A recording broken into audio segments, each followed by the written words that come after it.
Haleluya, shalom semuanya, jemaat Tuhan dimanapun saudara berada. Saya percaya saudara dalam keadaan diberkati Tuhan, sehat dalam penjagaan Tuhan. Tapi kita tetap waspada, baik saudara di Hong Kong ataupun di Indonesia, dimanapun saudara berada. Kita mendengar berita-berita negatif tentang pandemi saat ini, tapi kita harus tetap waspada, kita tetap dalam iman bahwa Tuhan memelihara kehidupan kita. Amin, haleluya. Saat ini saudara sedang bergabung dengan ICA Jemaat Indonesia yang ada di Hong Kong. Kita akan mengakhiri seri khotbah berjudul Pintu. Hari ini adalah seri yang keempat. Seri pertama kita berbicara tentang bagaimana Yesus adalah pintu terbuka bagi semua orang dan sampai saat ini masih terbuka. Keselamatan bagi semua orang. Pintu itu mengundang, kalau saudara sudah menerima Tuhan Yesus, dia sedang mengundang teman saudara, orang tua saudara, saudara-saudara yang ada di Indonesia. Masih terbuka pintu keselamatan Tuhan Yesus. Amin, saudara. Yang kedua kita belajar tentang bagaimana kita harus menjaga pintu hati kita dan juga pintu mulut bibir kita. Amin, supaya kita tidak menjadi menghukum orang, memfitnah orang, karena kita tahu apa yang kita bicarakan itu berkuasa. Yang ketiga, minggu lalu kita berbicara tentang bagaimana ketika Tuhan mengetuk hati kita. Hati yang sudah mengeras, hati yang sudah membatu, Tuhan sedang mengetuk pintu hati saudara. Mari kalau saudara terbeban berat dalam kehidupan saudara, buka pintu hati saudara. Tuhan ada di depan pintu, Dia akan masuk bersama dengan saudara dalam kuasa dan kasih-Nya. Hari ini saudara, firman Tuhan tadi berjudul Saat Peluang Mengetuk. Saat peluang mengetuk. Bacaan firman Tuhan dari Wahyu 3 ya. Dan banyak tadi kita ambil dari kitab Wahyu. Saat peluang mengetuk saudara. Ya. Mungkin banyak dalam kehidupan kita, pintu-pintu kita tertutup ya. Kalau saya boleh bertanya kepada saudara, kalau pintu rumah saudara terkunci dan saudara tidak bawa kunci, saudara terkunci dari luar, apa yang saudara lakukan? Saudara pasti memanggil tukang kunci ya. Kalau di Hong Kong tukang kunci itu mahal luar biasa ya. Kalau enggak kita gedor pintu rusak, kita juga harus mengganti pintu yang rusak. Saudara, seorang tukang kunci, dia bisa membuka pintu rumah kita tanpa dengan kunci aslinya. Dia ahlinya. Dan kita perlu mereka ketika kita terkunci keluar. Terkunci keluar, pintu tertutup memang tidak enak dalam kehidupan kita ya. Hari ini kita tidak bicara tentang pintu rumah kita. Walaupun pintu rumah kita sangat penting ya, menjaga keluar dan menjaga sesuatu yang masuk. Demikian dalam kehidupan kita. Ada pintu dalam kehidupan kita mungkin sedang tertutup saat ini. Ya, hari ini kita berbicara tentang pintu hubungan kita dengan manusia, pintu hidup kita, pintu hubungan kita dengan Tuhan. Bagaimana kalau pintu-pintu itu tertutup saudara? Siapa yang saudara panggil? Saudara perlu siapa untuk membukakan pintu-pintu kehidupan rohani saudara, pintu-pintu kesempatan dalam kehidupan saudara. Hari ini berita sukacita bahwa Yesus sudah membukakan pintu bagi kita. Amin saudara, Yesus telah membukakan pintu bagi kita. Sehingga apapun pintu tertutup saat itu, kita tahu ada pintu lain yang terbuka. Saudara, nggak enak kalau pintu tertutup, saudara. Kita tidak memiliki kesempatan, kita tidak bisa melihat apa yang terjadi di belakang pintu, kita kehilangan kesempatan, kita sepertinya tidak disambut. Hari ini sekali lagi berita sukacita, Yesus telah membuka pintu bagi saudara. Kita lihat bacaan kita hari ini di dalam Wahyu 3 ayat 7-8. Wahyu 3, 7-8. Firman Tuhan mengatakan, dan tuliskanlah kepada malaikat jemaat di Philadelphia, inilah firman dari yang kudus, yang benar, yang memegang kunci Daud. Apabila ia membuka, tidak ada yang dapat menutup. Apabila ia menutup, tidak ada yang dapat membuka. Ayat 8 mengatakan, aku tahu segala pekerjaanmu. Lihatlah, aku telah membuka pintu bagimu, yang tidak dapat ditutup seorang pun. Aku tahu bahwa kekuatanmu tidak seberapa, namun engkau menuruti firmanku dan engkau tidak menyangkal namaku. Oh haleluya saudara sekalian, bacaan firman Tuhan hari ini latar belakangnya Yesus sudah memberikan suratnya, firman-Nya kepada 5 jemaat yang dituliskan di kitab Wahyu. Ini adalah jemaat yang ke-6, jemaat di Philadelphia. Jemaat Philadelphia tidak banyak teguran saudara, tidak banyak peringatan. Karena jemaat ini adalah jemaat yang baik, jemaat yang setia dikatakan. Mereka menginginkan kesetiaan bagi Tuhan. Tetapi ada juga sedikit peringatan. Yesus mengatakan di ayat 11, mengatakan dia akan datang segera. Kita harus berjaga-jaga supaya tidak kehilangan mahkota kehidupan kita. Nah, saudara sekalian, Yesus mengatakan, aku telah membukakan pintu bagimu. Aku telah membukakan pintu bagi saudara dan saya. Yesus sudah membukakan bagi saudara dan saya. Pintu apa saudara yang di sini dibicarakan? Ada dua pintu yang sangat penting hari ini kita belajar yang sudah dibukakan oleh Tuhan Yesus. Sekali lagi saudara, sebelum saya membahas lebih lanjut, kita sudah tahu Tuhan Allah Yesus telah membukakan pintu itu bagi kita. Telah berarti sudah dibukakan. Amin. Oke, yang pertama kita belajar bagaimana Allah telah membukakan bagi kita pintu di surga. Allah telah membukakan bagi kita pintu di surga. Kita lebih lanjut lagi kita lihat pintu apa itu yang di surga yang sudah dibukakan. Di dalam Wahyu 4, ini cerita ketika Yohanes dibawa ke surga, dan sedikit melihat cuplikan ya, apa yang akan terjadi setelah kita meninggal, ketika kita masuk ke surga, ketika kita bersama dengan Tuhan. Ya, ini ada cuplikan seperti saudara menonton film itu ya.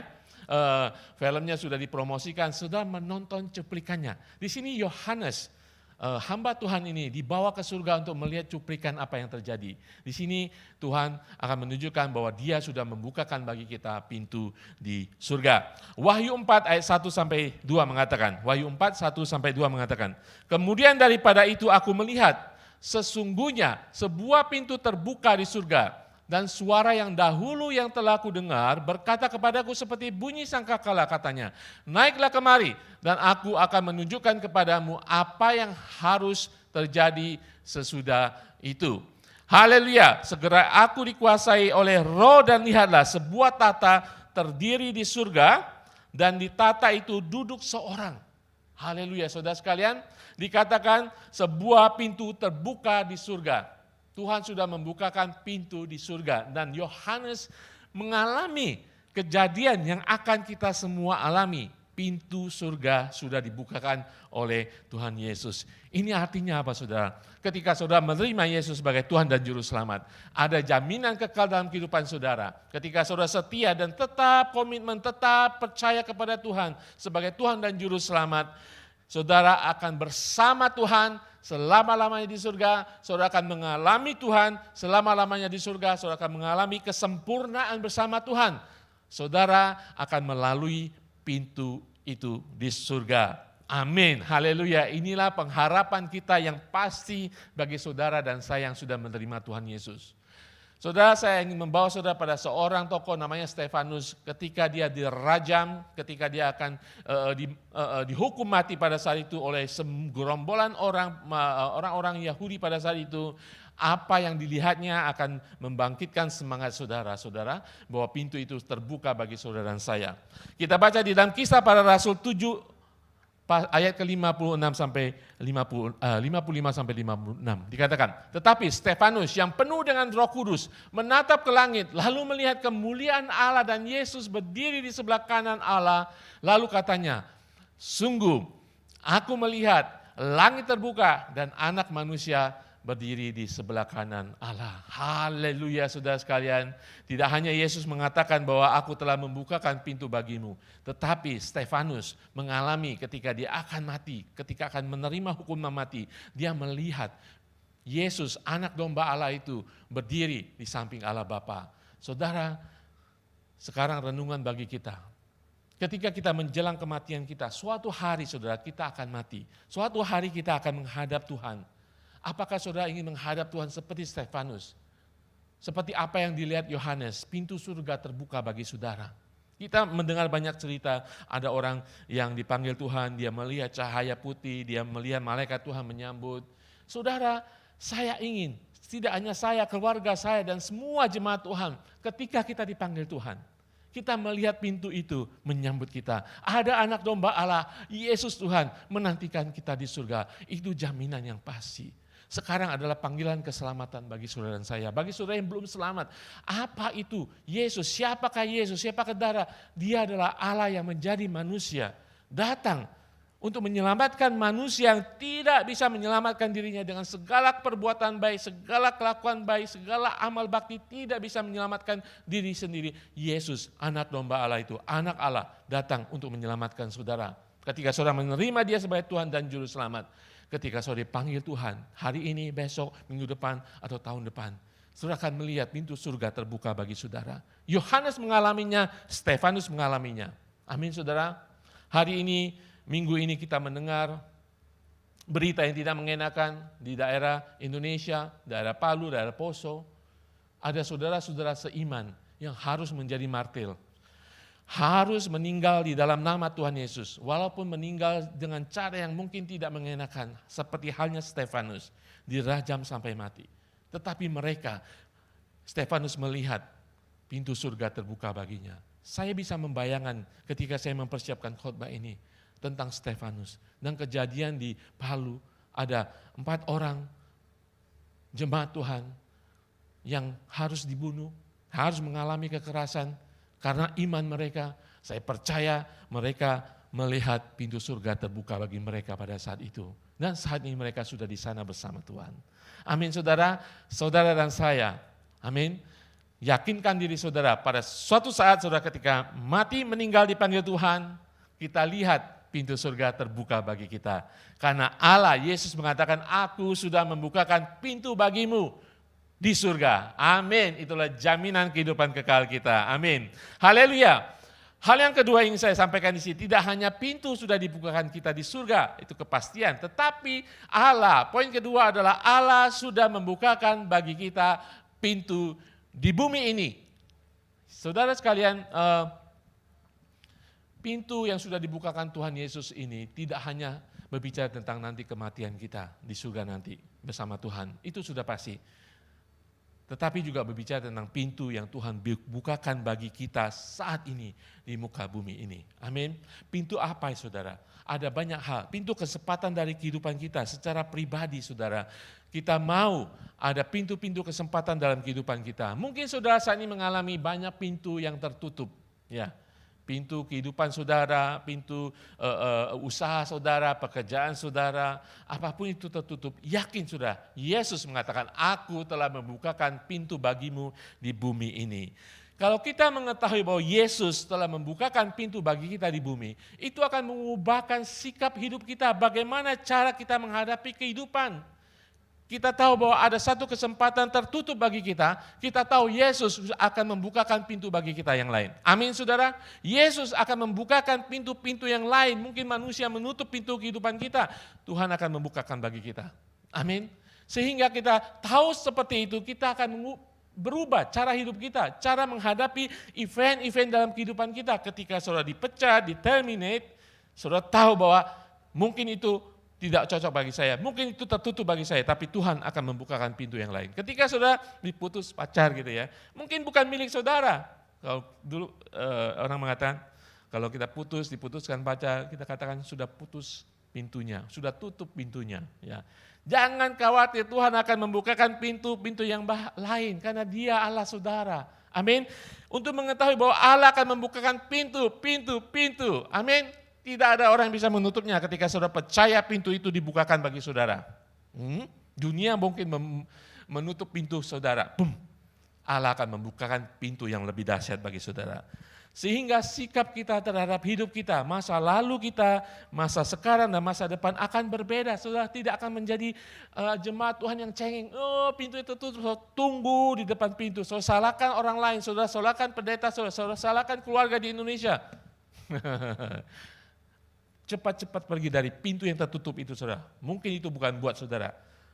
Datang kepada Tuhan, Tuhan akan membukakan pintu-pintu yang lain, yang lebih dahsyat lagi. Amin. Itu akan juga mengubahkan respon kita terhadap sakit penyakit saudara. Bahwa Tuhan beserta kita. Tuhan akan membukakan pintu-pintu yang baru bagi kita. Tuhan akan membukakan pintu-pintu sukacita, damai, sejahtera bagi kita semuanya. Amin saudara. Itu adalah akan mengubahkan, akan memberikan arti dalam kehidupan bahwa kita berjalan bersama Tuhan akan selalu dibimbing oleh Tuhan menuju pintu-pintu yang sudah disediakan dalam kehidupan kita. Amin saudara. Mungkin saudara ada di antara saudara mengalami masalah hubungan keluarga, mungkin sudah terputus sekian tahun. Saudara sudah menganggap itu sudah pintu tertutup, Kalau ada juga istilah buku sudah tertutup, sudah selesai, tamat. Tidak saudara, sampai Tuhan mengatakan selesai, Tuhan akan membukakan pintu bagi saudara dalam hari-hari saudara yang akan datang. Amin. Apa pintu saudara yang tertutup saat ini? Tuhan sudah membukakan bagi saudara. Nantikan Tuhan dengan taat, tekun, dan berkomitmen kepada Tuhan. Amin, saudara. Aku telah membukakan pintu bagimu. Tidak hanya berbicara tentang pintu kehidupan pribadi kita, tetapi ada 2 pintu di muka bumi ini yang Tuhan bukakan bagi kita, yang harus kita lakukan. Pintu terbuka untuk menyampaikan nama Yesus, untuk membagikan Yesus bagi orang lain. Saudara, pintu penginjilan bagi kita sudah Tuhan bukakan, kesempatan dalam kehidupan kita. Paulus dalam metafornya menggambarkan pintu penginjilan ini untuk menyatakan, untuk membagikan nama Yesus.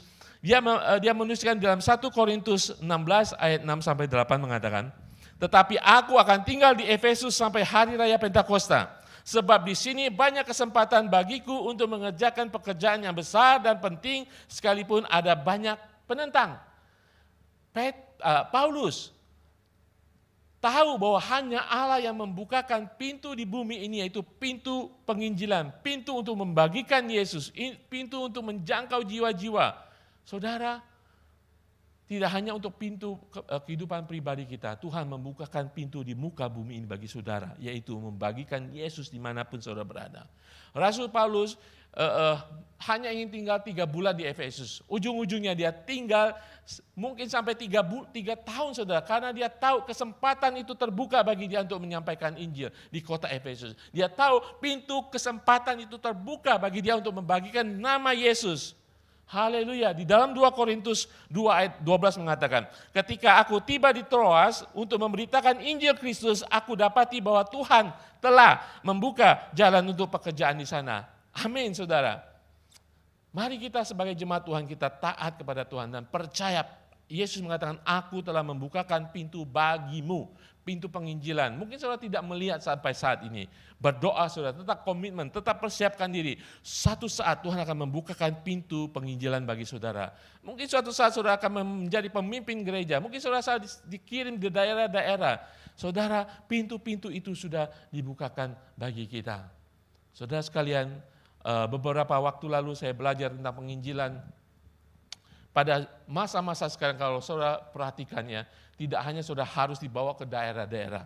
Bahkan Tuhan membawa pintu penginjilan itu di depan saudara. Di Hong Kong ini Tuhan membawa pintu penginjilan itu.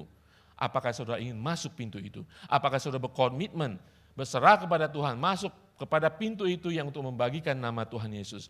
Mari kita memegang komitmen itu sebagai anak Tuhan. Allah, Yesus sudah membukakan pintu bagi kita semuanya. Yang kedua, kita melihat bahwa pintu terbuka di bumi ini juga adalah pintu untuk kita beribadah kepada Tuhan, menyembah Tuhan lebih dalam lagi. Saudara sekalian, berbicara tentang menyembah Tuhan, beribadah kepada Tuhan.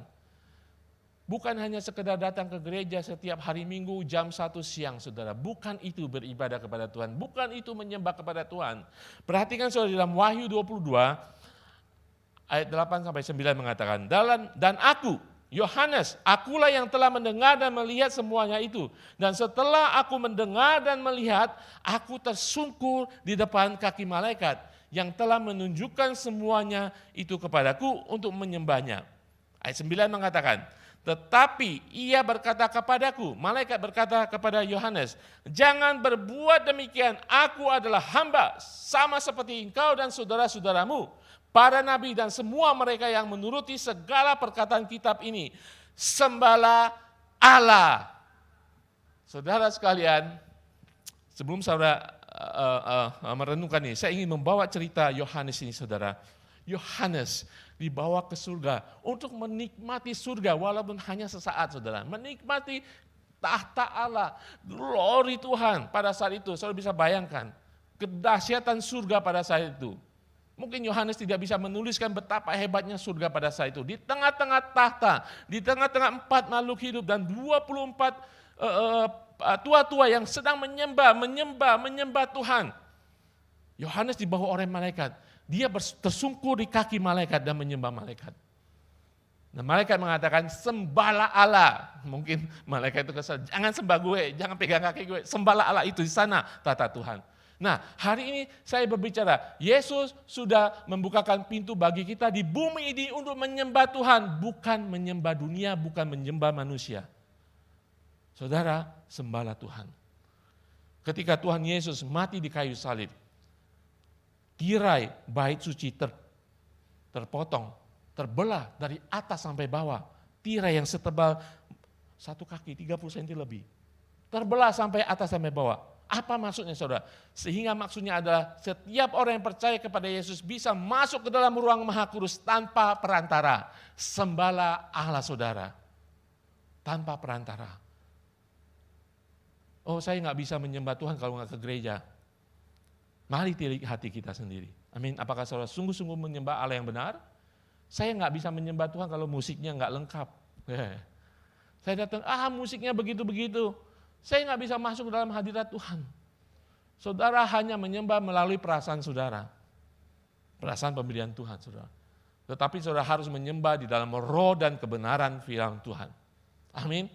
Mungkin ada saudara, saya nggak mau ke gereja itu, nggak cocok musiknya. Saya nggak mau ke gereja itu, saya nggak bisa beribadah kalau saya masuk ke gereja itu. Bukan itu penyembahan saudara. Penyembahan adalah ibadah saudara, adalah bukan tempat, bukan waktu, bukan hanya hari Minggu.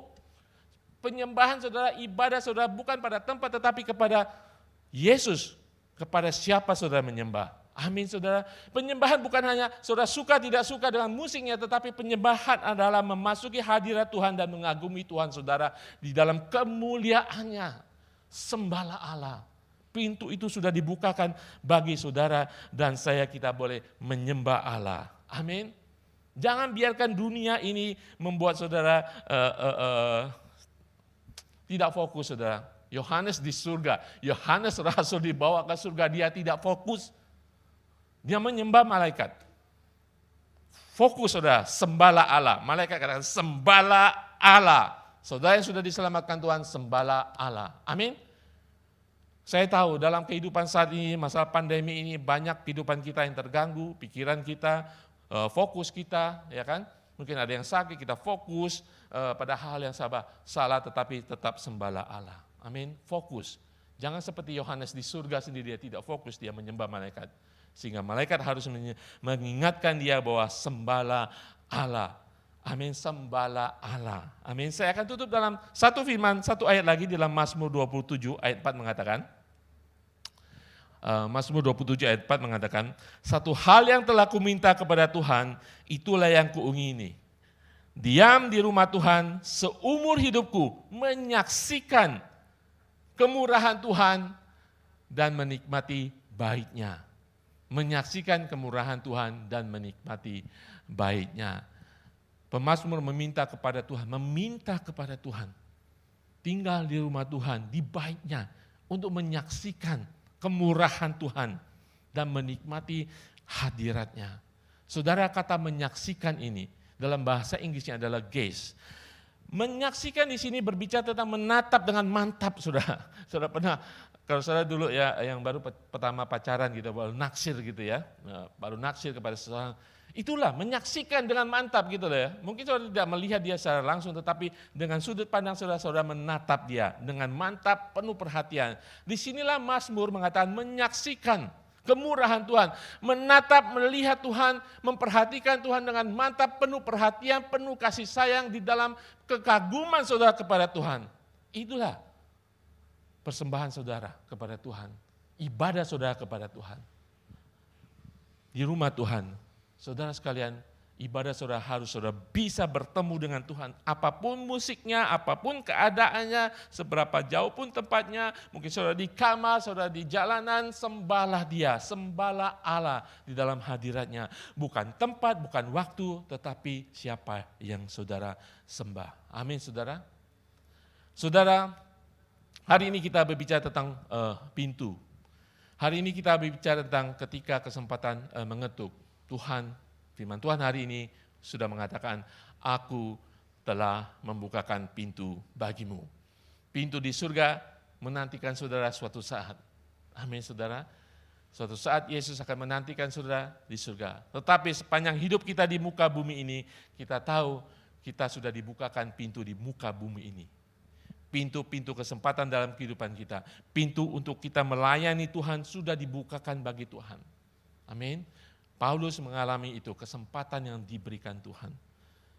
Pintu untuk kita menyembah Tuhan lebih sungguh-sungguh lagi sudah dibukakan bagi Tuhan Yesus ketika ia digantung di kayu salib. Saya ulangi lagi, dalam Wahyu 3 ayat 8 mengatakan, aku tahu pekerjaanmu. Lihatlah, aku telah membuka pintu bagimu yang tidak dapat ditutup oleh seorang pun. Aku tahu bahwa kekuatanmu tidak seberapa, namun engkau menuruti firmanku dan engkau tidak menyangkal namaku. Firman Tuhan ini ingin berkata kepada kita, hai ICA, hai jemaat Tuhan, aku tahu pekerjaanmu, aku tahu pelayananmu, aku tahu kehidupan rohanimu. Lihatlah, aku telah membukakan pintu bagimu. Telah saudara, telah berarti sudah dibukakan bagi saudara yang percaya kepada Tuhan. Yang tidak dapat ditutup oleh seorang pun. Yes, ya dan amin. Aku tahu bahwa kekuatanmu tidak seberapa. Dalam kehidupan saudara kita jatuh bangun, kita mengalami masalah dalam kehidupan kita. Tuhan tahu kelemahan kita, Tuhan tahu kekuatan kita. Namun engkau menuruti firmanku dan engkau tidak menyangkal namaku. Pertanyaan saya saat ini, pintu sudah dibukakan bagi saudara. Tuhan tahu keadaan hidup saudara. Sekarang pertanyaan saya buat saudara. Apakah engkau, saudara, saya menuruti firman Tuhan dengan sepenuh hati? Apakah kita terus tidak menyangkal Tuhan? Amin saudara. Kita harus kedapatan untuk tetap setia kepada Tuhan. Dan Tuhan akan membukakan mata hati kita melihat bahwa pintu-pintu itu sudah dibukakan bagi kita. Di dalam Wahyu 3 ayat 11 tadi mengatakan, aku segera datang, Yesus segera datang. Peganglah apa yang ada padamu supaya tidak seorang pun dapat mengambil mahkotamu. Haleluya. Mari kita tetap setia bagi Tuhan, setia mengiringi Tuhan, apapun yang terjadi dalam kehidupan kita. Amin. Saudara, saya akan tutup dalam satu cerita. Pada zaman perang sipil di Amerika, ada seorang tentara serdadu di medan perang terluka parah, tetapi karena perang sedang berlangsung tidak bisa dibawa pulang serdadu itu.